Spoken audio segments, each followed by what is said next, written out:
Président de la République. Dans sa communication, le chef de l'État a tout d'abord salué la mémoire du président John Atta Mills, président de la République du Ghana, rappelé à Dieu le 24 juillet 2012. À cette occasion, il a rendu hommage aux partisans infatigable de l'Union africaine et aux valeureux artisans de la démocratie. Il a présenté en son nom et au nom du peuple sénégalais ses plus sincères condoléances au gouvernement et au peuple ghanéen. Le président de la République a ensuite remercié très chaleureusement Serigne Cheikh Sidi Makhtar Mbacké, Khalife général des Mourides, pour l'accueil qu'il a bien voulu lui réserver. À ces remerciements, il a associé les notabilités et les populations de Touba qui se sont mobilisées à l'appel du Khalife général pour lui réserver un accueil exceptionnel. Le chef de l'État a aussi exprimé sa gratitude aux populations de la région de Diourbel, en particulier à celle de la commune éponyme, ainsi qu'à tous nos compatriotes des localités traversées pour leurs manifestations de sympathie qu'ils lui ont adressées tout au long du trajet Dakar, Bambey, Diourbel, Mbacké. Ces manifestations de sympathie, dira-t-il, doivent nous rappeler à nos responsabilités et devoirs vis-à-vis des populations. Le président de la République a ensuite souhaité que le moment important que notre pays va vivre dans quelques jours, avec l'installation de la 12e législature, corresponde, au-delà du rituel, à la montée en puissance des demandes de rupture des Sénégalais dans la pratique démocratique, montrant ainsi qu'il désire une démocratie aux normes et standards les plus élevés, impliquant l'existence d'un Parlement exigeant, même avec une majorité loyale qui soutient son projet de société. Dans cette perspective, le chef de l'État a invité l'ensemble des ministres à entretenir avec le Parlement, l'Assemblée nationale en particulier, une collaboration républicaine, notamment en mettant un grand soin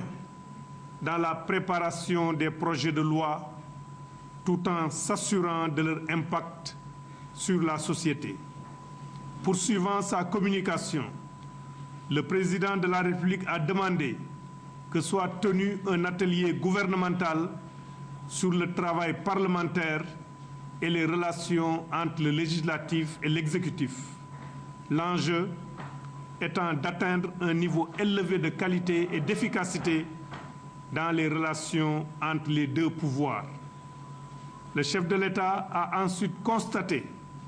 pour le déplorer, de nombreux cas de désacralisation de symboles et principes républicains, ainsi que de sceaux de la République, non seulement par de simples citoyens, mais plus grave, par des responsables politiques et administratifs. À cet égard, il a instruit que soit entreprise une démarche vigoureuse de restauration de tous ces symboles et sceaux républicains.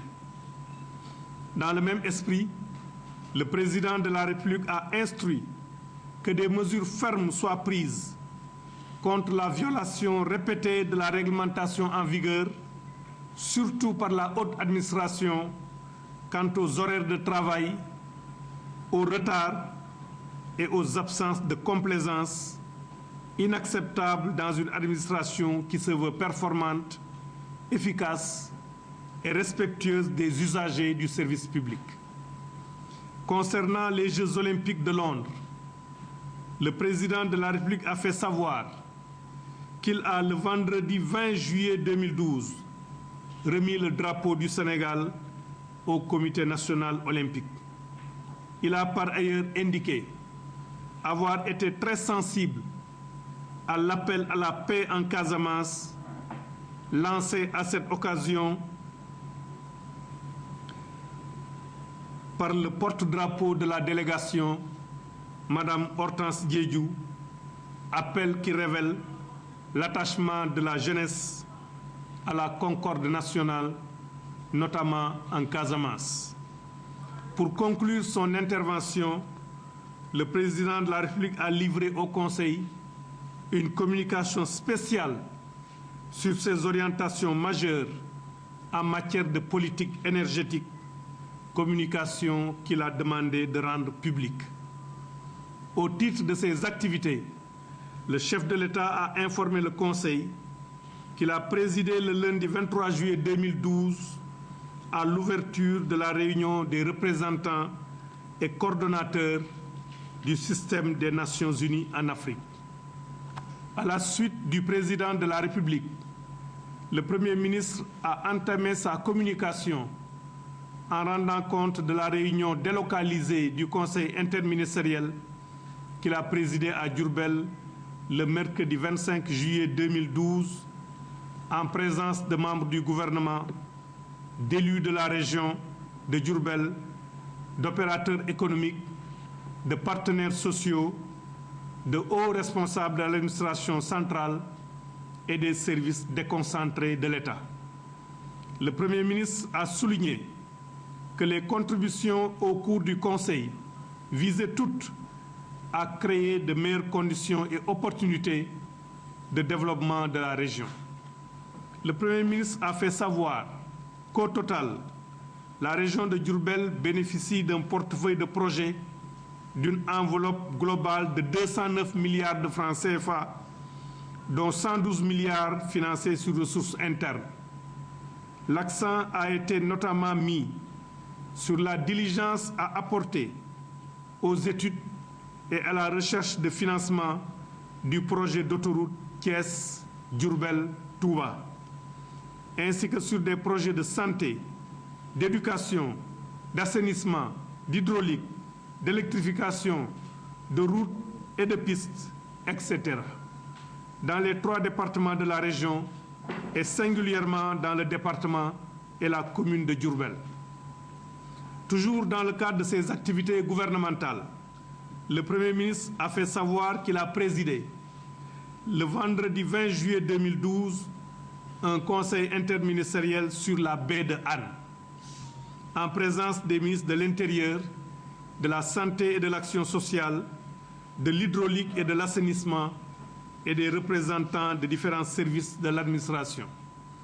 Pour conclure sa communication, le Premier ministre a également porté à la connaissance du Conseil qu'il a présidé le lundi 23 juillet 2012 un conseil interministériel sur la préparation de la saison touristique 2012-2013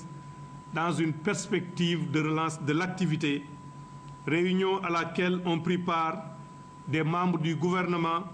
des représentants des différents opérateurs du secteur et les dirigeants des organisations patronales. Le ministre des Affaires étrangères et des Sénégal de l'extérieur et le ministre de l'Économie et des Finances ont rendu compte au Conseil de leur participation au 5e Forum sino-africain qui s'est tenu du 19 au 20 juillet 2012 à Beijing, en République populaire de Chine.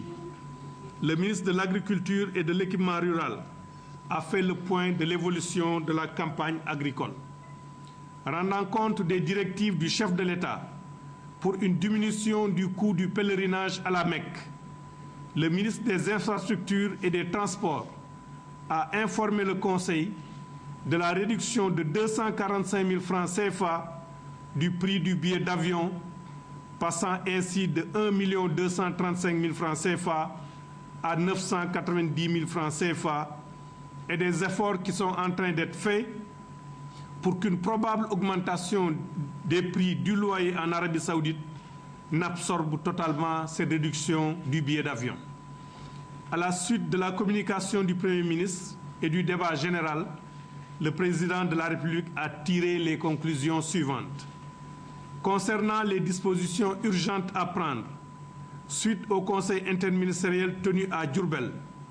le chef de l'État a instruit que soit diligenté le règlement des instances de paiement du programme spécial de modernisation de la ville de Touba pour permettre la poursuite et la finalisation des travaux y afférents. Il a également demandé à tous les ministres, dans leurs domaines respectifs, d'élaborer les dossiers de projets de la région de Diourbel qui seront soumis à l'arbitrage du PTIP, Programme triennal d'investissement public 2013-2015, et aux différents partenaires techniques et financiers. Concernant la baie de Hann, le président de la République a demandé que les études relatives aux travaux d'assainissement financés avec le concours de l'Agence française de développement et l'Union européenne, que ces études soient finalisées avant la fin de l'année pour un démarrage imminent des travaux.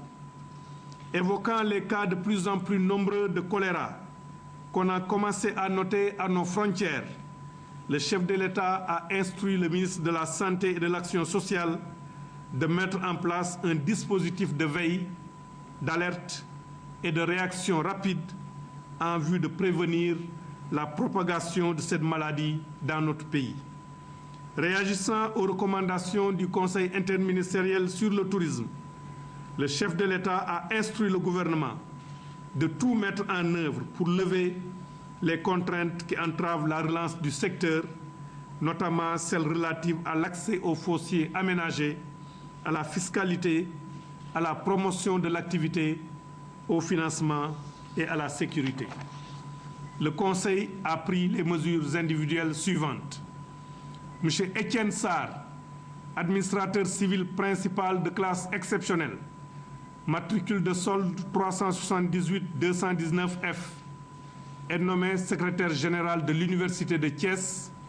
en remplacement de M. Mamadou Diop. M. Louis Thomas VI, maître assistant à l'Université Cheikh Anta Diop de Dakar, est nommé directeur des bourses au ministère de l'Enseignement supérieur et de la Recherche